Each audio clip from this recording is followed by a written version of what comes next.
Okay, I don't want to make anyone feel the passage of time like a gravity hammer to the chest or anything, but we're rapidly approaching the 3rd anniversary of Halo Infinite. In a few months, as much time will have passed since Infinite's launch as between Halo 2 and Halo 3. Yeah.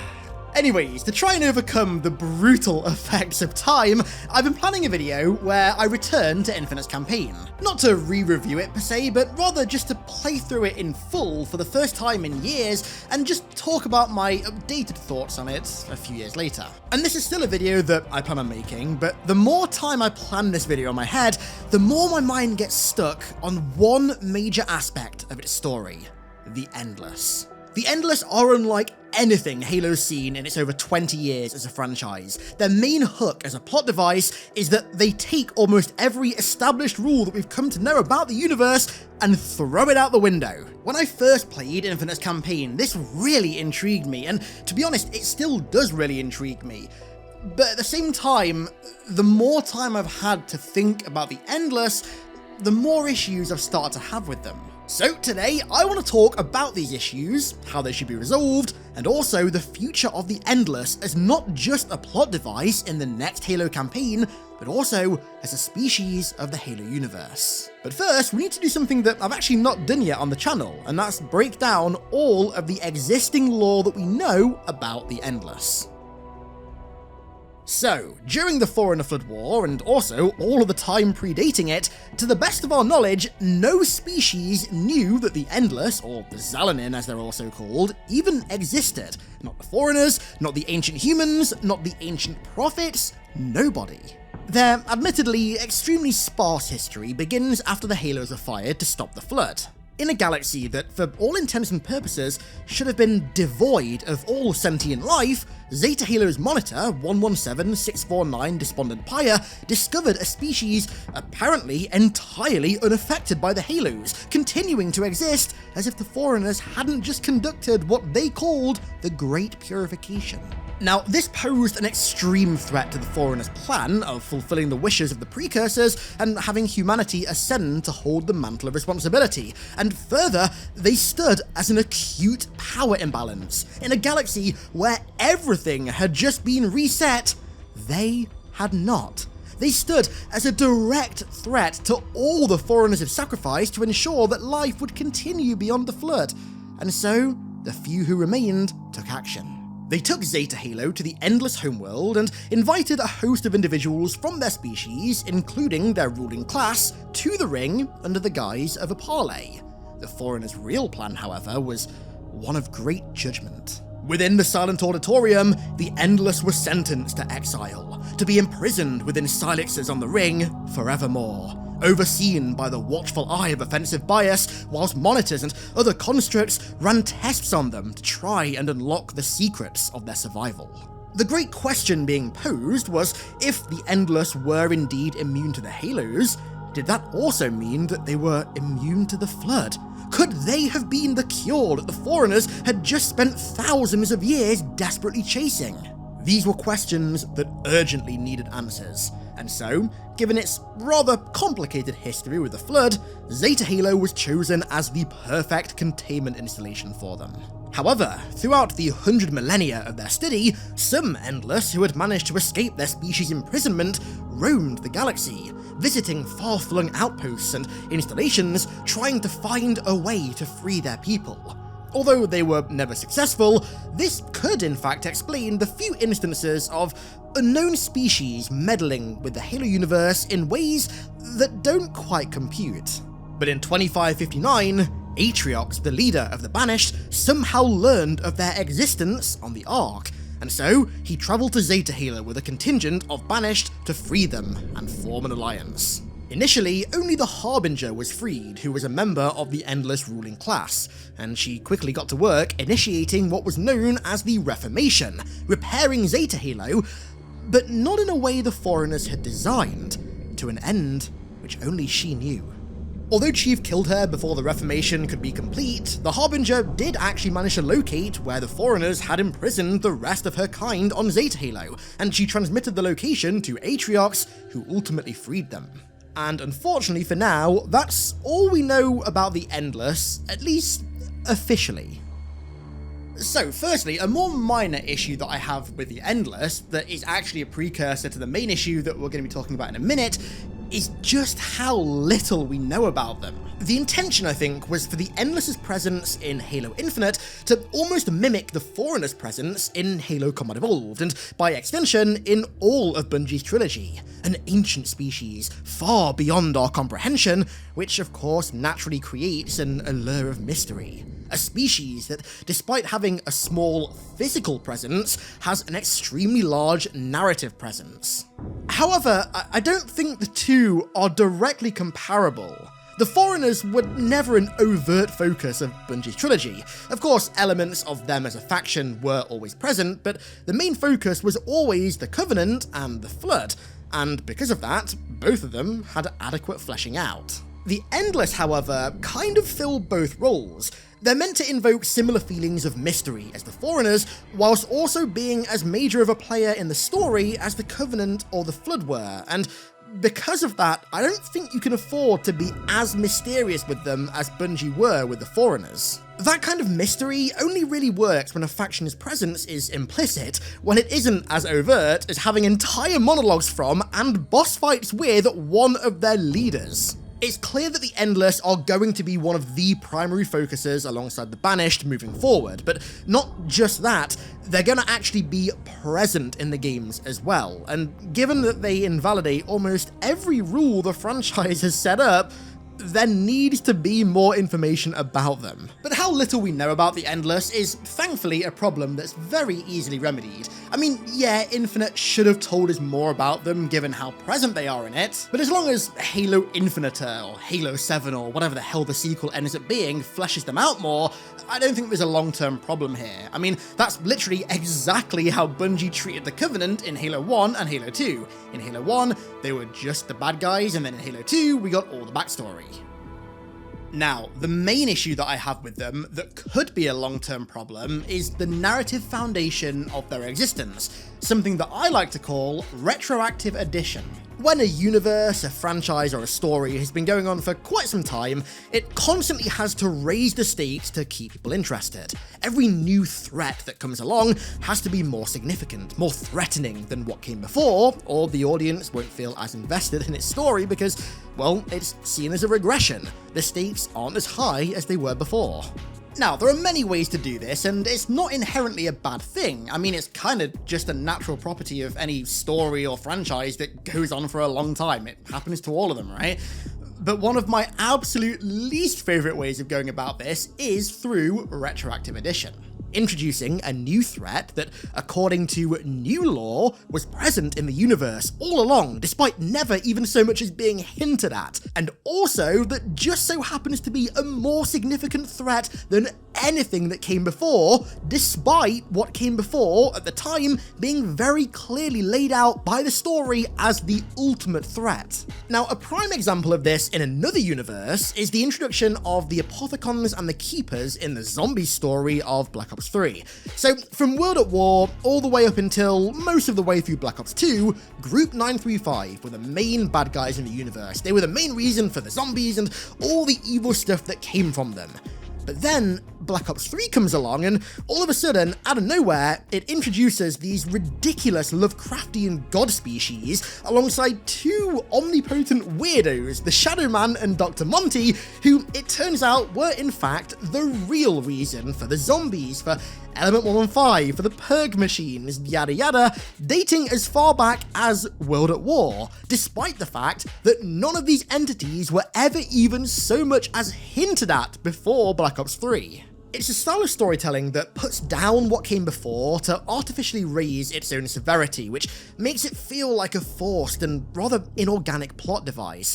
And to sum it up shortly, that's how I feel, at least right now, about the Endless. Now, some people try to argue that what I just described is exactly what the Foreigner trilogy is to Halo, but I strongly disagree. The story that trilogy told was new, and trust me, even I will admit it was extremely out there for Halo.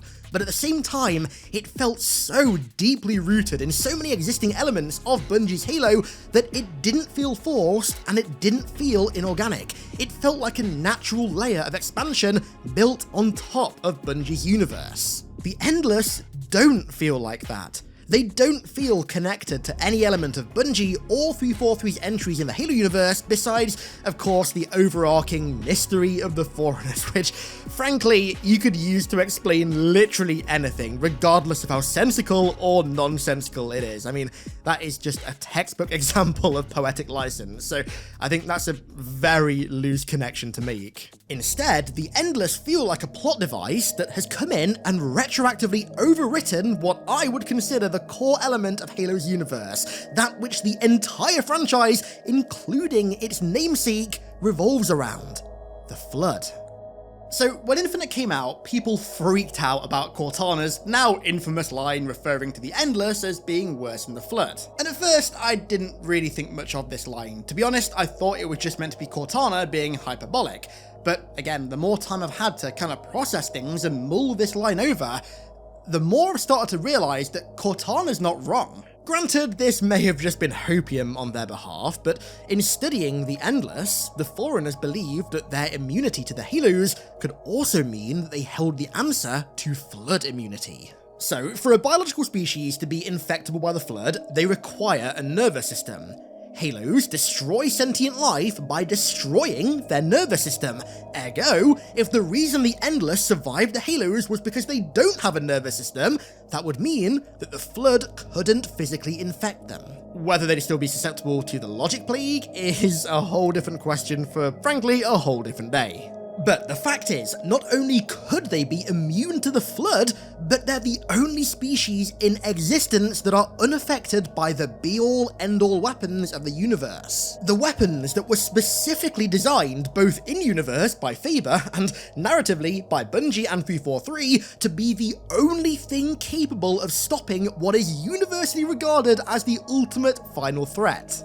In being immune to the Halos, the Endless one-up the severity of the Flood despite never existing in any media prior to Infinite. And that is a textbook example of my issues with Retroactive Edition in storytelling and how it was used with the Endless. 2 decades of extensive lore written and cemented by both Bungie and 343 have firmly established the Flood as Halo's ultimate, most severe threat. But now, a species that has never once been mentioned prior to Infinite is supposedly even worse than them. Now, in concept, I don't actually have an issue with this, but because there hasn't been this long, multi-year narrative build-up to their reveal that's fueled by hints, teasers, Easter eggs, and subtle reading between the lines storytelling, their surprise reveal as something that just so happens to one-up the Flood feels forced and extremely inorganic. My problem isn't with the Endless or even with the threat that they pose, but rather it's with how 343 executed their introduction as a surprise retroactive edition. However, as I said at the start of the video, this is entirely remediable. So, the best and I think most logical and narratively respectful way to resolve issues relating to Retroactive Edition is to relate this edition very closely with an element of the story that's existed for quite a long time, and I think that is exactly what needs to happen with the Endless. Okay, not to go all philosophical or anything, but instead of having them act as almost a brand new tree that sprouts out the ground, have them act as a brand new branch of an existing tree. Okay, Plato moment over. And what existing species makes the most sense to link the Endless in with? The Precursors. Put those tinfoil hats on, my friend. It's conspiracy time. Right before Halo Infinite released, the book Point of Light came out, which not only contained the first new precursor lore in literally years, but it also very conveniently introduced for the first time the concept of reborn precursors. Precursors that were reborn after their genocide as something other than the Flood. If the Endless were another instance of reborn precursors, a precursor supremacist variant who believed that none of their creations deserved their mantle of responsibility and that only the precursors should hold it, it would alleviate so many issues born from their retroactive addition, because they wouldn't be something completely new that just popped up out of nowhere to immense power. They'd be precursors, a species already well established as the most powerful and intelligent beings ever to exist. Their incredible abilities wouldn't feel forced because they're an offshoot of the species that quite literally created all life in existence and could bend reality to their will. Anything is possible with them. And best of all, there is a ton of evidence to suggest that the Endless could in fact be precursor in nature. It'd explain why the Foreigners wanted to exile them and hide them away forever, not just because of their immunity and the immense power that gives them, but because of the shame that living precursors would leave on the Foreigners' fading legacy. Especially the Grand Edict's legacy if he, the one who's literally exiling them, did take part in their genocide. They likely reincarnated into the Endless as a direct result of that genocide, the very same one that led many warrior servants into a guilt-stricken, self-imposed exile. The Endless would stand as the physical embodiment of the Foreigner's sins, a monument to all their sins, if you will, which I think would be very thematically fitting. Now, on that note, the main form that the precursors regenerated into after their genocide was, of course, the Flood, and as we all know by now, the Harbinger one-to-one quotes the Gravemind in Infinite. I shall talk, and you shall listen. Now I shall talk, and you shall listen. She doesn't just quote him, she goes as far as mimicking his cadence and enunciation down to the most minute of details. That was done intentionally. I'm telling you right now, that was written into the script intentionally. And furthermore, the human that she says these words to is then driven into insanity, which is precisely what happened to the ancient humans who interrogated the Primordial, who is the first Gravemind and the last precursor. On the Zeta Halo, when inspecting those stone rings, Despondent Pyre in the audio log says that the runes on those rings directly translate to enemy within, which is referring to the Endless. She then says that those runes are older than the Foreigners, and the only species in known existence that's older than the Foreigners is, you guessed it, the Precursors. The Precursors are also the only species that we know of that were more advanced than the Foreigners, so it stands to reason that if the Endless are Precursor, then they're the only known species with an immunity to the Halos. That said though, I will just play devil's advocate for 1 second. Precursor artifacts were destroyed on planets like Sharum Hakor when the Halos were fired, but to devil's advocate, the Primordial survived the firing of a Halo because it was in a time lock. And throughout Halo Infinite, there are quite a few hints here and there about the Endless possibly having some sort of time manipulation abilities. So, perhaps these abilities are how they survived the Halo's pulse. Maybe they're not immune because they don't have a nervous system, maybe they're immune because they can manipulate time to avoid the firing of a Halo.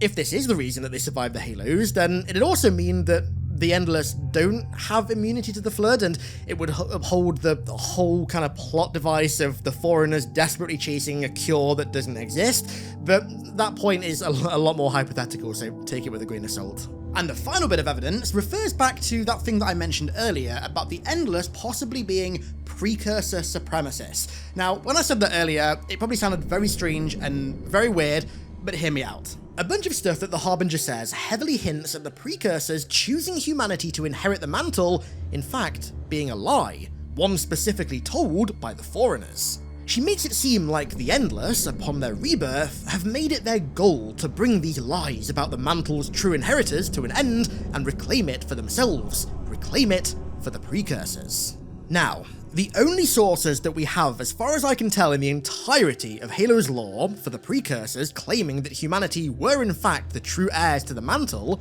were, firstly, the foreigners who genocided them and who were so stricken with guilt that they essentially just disappeared and devolved themselves, and secondly, the primordial, who was known for a fact to twist reality and very often lie to screw with the foreigners. Yeah, hardly the most reliable of sources. In her intro cutscene, the Harbinger calls herself the Harbinger of Truth. She says that the foreigners' lies are at an end, and also says that the Endless will ascend, which is a term that's very commonly used in reference to gaining the mantle.